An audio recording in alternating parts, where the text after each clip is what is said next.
मध्य प्रदेश के गृह मंत्री और दतिया से विधायक डॉक्टर नरोत्तम मिश्रा अपने अल्प प्रवास के दौरान दतिया पहुंचे। गृह मंत्री स्टीमर से अपने विधानसभा क्षेत्र के ग्राम कोटरा पहुंचे। हेलीकॉप्टर से बाढ़ में फंसे हुए लोगों को बाहर निकाला।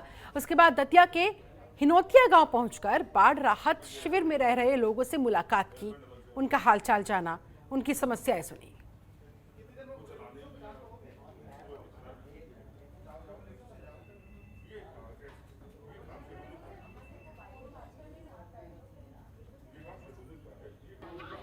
काफी नुकसान लोगों का हुआ।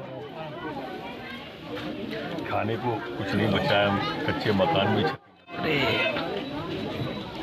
दुख की घड़ी में भारतीय जनता पार्टी ही साथ रहती है। कोई कांग्रेसी तो आएगा नहीं इस घड़ी में।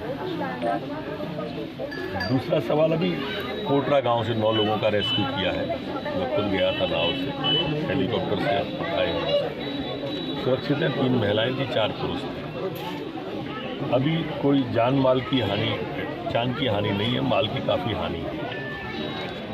परमपिता परमात्मा से प्रार्थना है, पीताम्बरा माई से प्रार्थना है, थोड़ा मौसम खुल जाए तो फिर ये बाढ़ का पानी उतर जाए।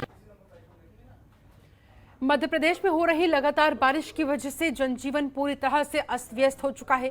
शिवपुरी डैम से 10,000 क्यूसेक पानी छोड़े जाने के बाद भिंड में भी हालात काफी भयावह हो चुके हैं। हालांकि भिंड जिला प्रशासन ने 2 दिन पहले ही अलर्ट जारी कर दिया था। भिंड जिलाधिकारी सतीश कुमार, एसएसपी मनोज कुमार सिंह, एसडीएम उदय सिंह, सिकरवार एवं सदर विधायक संजीव सिंह सहित सभी दिन रात बाढ़ प्रभावित गांवों से संपर्क बनाए हुए हैं। कई गांवों को खाली कराया जा रहा है। भिंड जिले की प्रमुख नदियों में सिंध, चंबल, कुंवारी नदियों से दर्जनों गांवों में बाढ़ के हालात बने हुए हैं। कई गांव बाढ़ से चारों तरफ से घिर भी चुके हैं। उनमें लगातार एनडीआरएफ की टीम पहुंच रही है, रेस्क्यू चला रही है। एनडीआरएफ की टीम ग्वालियर, झांसी से बुलाई गई है, जो कि मौके पर मौजूद है। भोपाल से भी एक टीम रवाना कर दी गई, जो कि देर शाम तक वहां पहुंच जाएगी, ये उम्मीद लगाई जा रही है। भिंड जिलाधिकारी सतीश कुमार एस ने बताया कि प्रशासन पूरी तरह से नजर बनाए हुए हैं।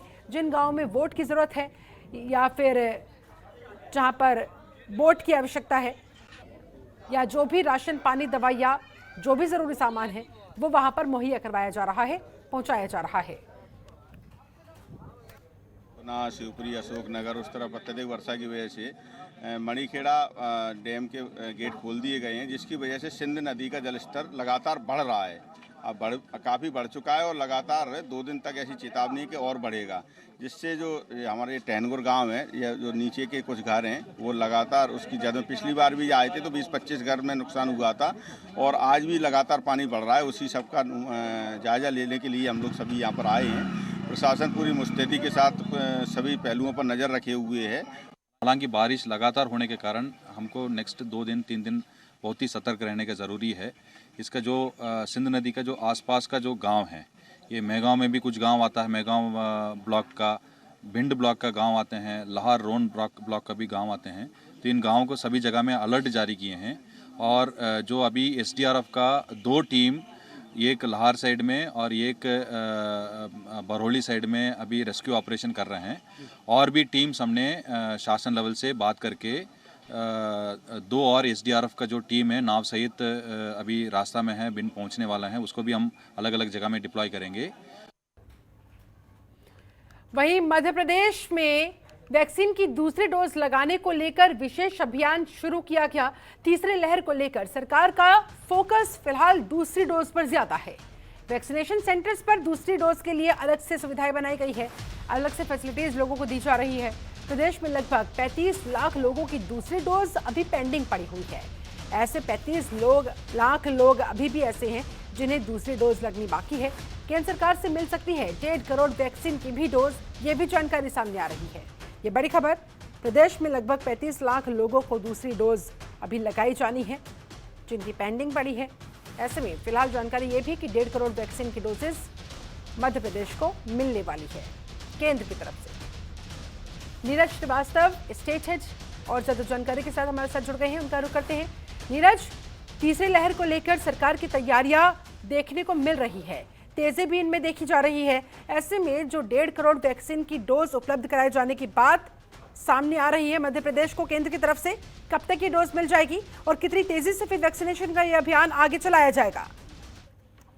तो बिल्कुल देखिए, जिस तरह से वैक्सीनेशन का अभियान चलाया गया उसके परिणाम पहले डोज के लिए जो अभियान चलाया गया था उसके परिणाम काफी सार्थक आए और अधिकांश लोगों ने वैक्सीन लगवा ली। लेकिन जब दूसरे डोज की बारी आई तो लगातार जो वैक्सीन का कोटा बना हुआ था। लेकिन अब मध्य प्रदेश सरकार फिर से जो दूसरा डोज है उसे लगवाने के लिए अभियान शुरू करने जा रही है। जिस अभियान के तहत लोगों को जागरूक किया जाएगा दूसरा डोज लगवाने के लिए, और उन्हें ये बताया जाएगा यदि आप दूसरा डोज भी लगवा लेते हैं, यदि आप पहला और दूसरा डोज अपना कंप्लीट कर लेते हैं तो कहीं ना कहीं आप में जो डेल्टा प्लस है या फिर कोरोना के जो तीसरी लहर है उससे कहीं बचाव हो सकता है। तो इसको लिए अब केंद्र सरकार ने भी जो 1.5 करोड़ जो वैक्सीन के डोज है वो ऐसे में 1.5 करोड़ वैक्सीन की डोजेस में से प्राथमिकता रहेगी कि पहले जो पेंडिंग केसेस हैं 35 लाख लोग जिनकी दूसरी डोज अभी पेंडिंग है उन पर पहले फोकस किया जाए, पहले उन्हें वैक्सीन लगाई जाए, उसके बाद दूसरे लोगों को उपलब्ध कराई जाए। ऐसी बात है कि जब 35 लाख लोगों को लगभग दूसरा टीका लगना है और काफी दिन से लोग परेशान भी हो रहे हैं, उनकी जो समय अवधि है वो भी समाप्त हो चुकी है, लेकिन उनको दूसरे डोज के लिए भटकना पड़ रहा है। कभी कहीं कोविशील्ड नहीं होती है तो कहीं कोवैक्सीन नहीं होती है। लेकिन इसके लिए भी अब कहीं ना कहीं सरकार ने उपाय ढूंढ लिया है। केंद्र सरकार अब डोज उपलब्ध कराने जा रही है और इसको लगवाने के लिए अब अभियान भी चलाने जा रही है, जिसमें सरकार के साथ साथ भारतीय जनता पार्टी के जो कार्यकर्ता है, जो बूथ स्तर के नेता है, वो भी लोगों के पास जाएंगे, संपर्क करेंगे और वैक्सीनेशन के लिए प्रोत्साहित करेंगे। जी शुक्रिया आपका नीरज श्रीवास्तव इस पूरी जानकारी को हम तक पहुंचाने के लिए।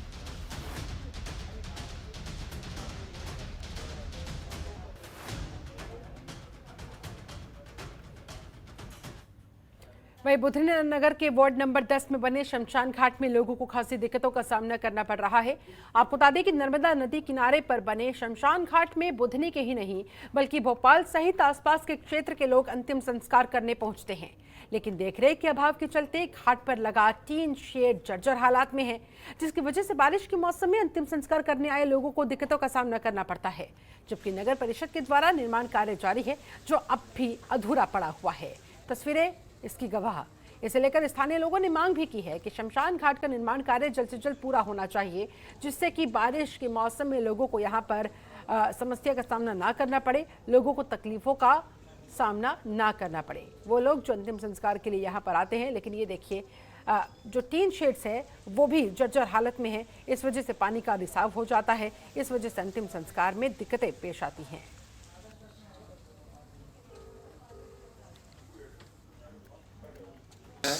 लेकिन पिछले 15 सालों से यहाँ शमशान घाट की हालत बहुत ही जर्जर है, लेकिन आज तक कोई इंतजाम नहीं हुए हैं।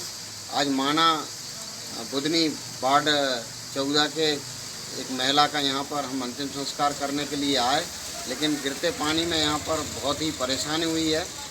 छत है जो यहाँ पर पिछले 15 सालों से छत नहीं है, टीन शेड नहीं है यहाँ पर, और ऊपर से पानी गिर रहा है।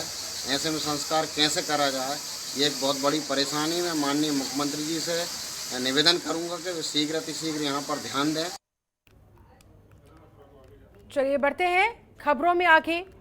अभी आपने देखा तस्वीरों में किस तरह से यहाँ पर लोगों को तकलीफों का सामना करना पड़ा है। ऐसे में प्रशासन से यही उम्मीद कि जल्द से जल्द इस समस्या को दुरुस्त किया जाए, जो टीन शेड्स वहाँ पर जर्जर स्थिति में है उनकी मरम्मत करवाई जाए। बढ़ते आगे, मंदौर जिले के पिपलिया मंडी थाना क्षेत्र में 25 जुलाई को जहरीली शराब से मौत होने के साथ ही 3 मामले सामने आए थे, जिससे प्रशासन में हड़कंप मच गया, जिसके बाद पुलिस ने ताबड़तोड़ कार्रवाई भी शुरू कर दी।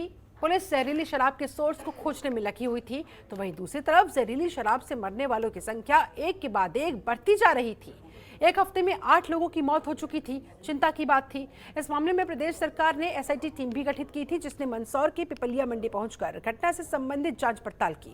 इस पूरे मामले को लेकर मंदसौर एसपी सिद्धार्थ चौधरी ने प्रेस कॉन्फ्रेंस भी की और जानकारी दी कि पुलिस ने अब तक इस मामले में 21 लोगों को गिरफ्तार कर लिया है। फिलहाल पुलिस अब भी इस मामले में कार्रवाई में जुटी हुई है। मंदसौर पुलिस ने जहरीली शराब से 8 लोगों की मौत के बाद आखिरकार इस पूरे मामले का पर्दाफाश कर ही दिया।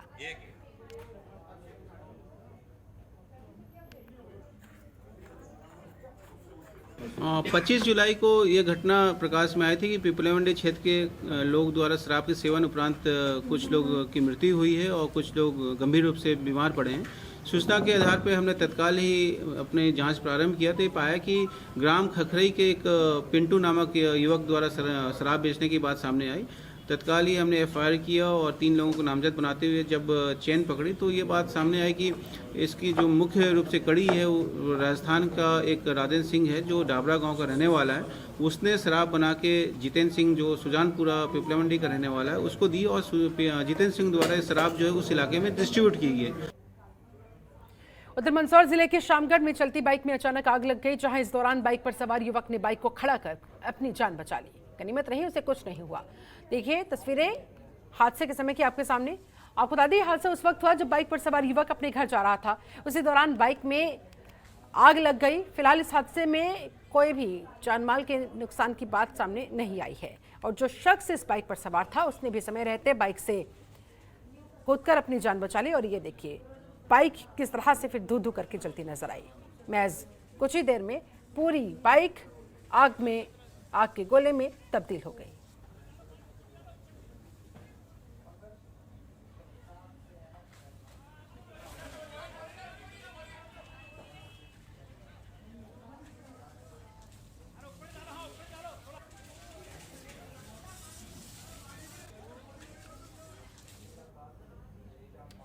प्रदेशव्यापी संयुक्त मोर्चा पंचायत कर्मियों की कलम बंद हड़ताल काफी लंबे समय से चल रही है, जहां संयुक्त मोर्चा टीकमगढ़ ने जिला पंचायत कार्यालय के सामने जाकर जमकर नारेबाजी की, साथ ही सामूहिक इस्तीफा देने की भी बात कही। इसी को लेकर संयुक्त मोर्चा के पदाधिकारी ने बताया कि संयुक्त मोर्चा की तरफ से अपनी जायज मांगों को लेकर 18 संगठनों के कर्मचारी आंदोलन पर है। शासन द्वारा दमनकारी शोषण अत्याचार आंदोलन को दबाने का प्रयास किया जा रहा है। वर्तमान में सचिव ग्राम रोजगार सहायक की सेवाएं समाप्त करने की कार्रवाई भी की गई है और इसी बात का विरोध लगातार हो रहा है। शासन की दमनकारी नीति और प्रताड़ना से तंग आकर सभी अधिकारी कर्मचारी संयुक्त मोर्चा सामूहिक त्यागपत्र दे रही हैं। पंचायत कर्मी हड़ताल पे हैं और जिसका सीधा असर ग्रामीण इलाकों में हम देख रहे हैं और तमाम जगह कामकाज पूरे मध्य प्रदेश में ठप हैं। और इस वक्त हम टीकमगढ़ में मौजूद हैं, बातचीत कर लेते हैं कि आखिर कहां तक ये हड़ताल जाने वाली है, क्या इसका असर जो ग्रामीण इलाकों में पड़ रहा है उसके साथ आपका क्या व्यू रहेगा? दरअसल आप बहुत अच्छी से विदित हैं कि 15वां दिन है हमारा और ये संयुक्त मोर्चे की तरफ से जिसमें लगभग 18 आनुषांगिक हमारे घटक हैं, वो सारे लोग पूरे लोग 15 दिन से हड़ताल कर रहे हैं। और जैसा आपने कहा कि इसका असर और कहां तक जाने वाली है, तो अब चूंकि सरकार और शासन प्रशासन दमनात्मक कार्रवाई करने पर उतारू हो गया है, हड़ताल को कुचलने का प्रयास किया जा रहा है, जबकि हमारे साथियों की 100% जायज मांगे हैं, तो जायज मांगों को ना मान करके ये अंग्रेजों की तानाशाही पूर्वक रवैया अपना रहे हैं। आज क्या तैयारी है आपकी? आज पूरी तरह से और आगाज टीकमगढ़ जिले से हो चुका है। यहाँ के समस्त जितने भी कर्मचारी हैं वो सामूहिक त्याग पत्र दे रहे हैं। जो शासन दमन की कार्रवाई कर रहा है, बहुत सारे लोगों का टर्मिनेशन हुआ है, बहुत सारे लोगों को। क्या कारण रहा टर्मिनेशन का? क्या कोई लापरवाही आपकी तरफ से थी या फिर ये कहीं ना कहीं दबाने का प्रयास? एकदम सीधा दबाने का नहीं, कुचलने का प्रयास है। लोकतांत्रिक तरीके से हम लोग जो आवाज उठा रहे हैं उस आवाज को दबाने का पूरी तरह से प्रयास किया जा रहा है। खबरों के निष्पक्ष विश्लेषण के लिए सब्सक्राइब करें Jantantra TV and press the bell icon. Never miss any update.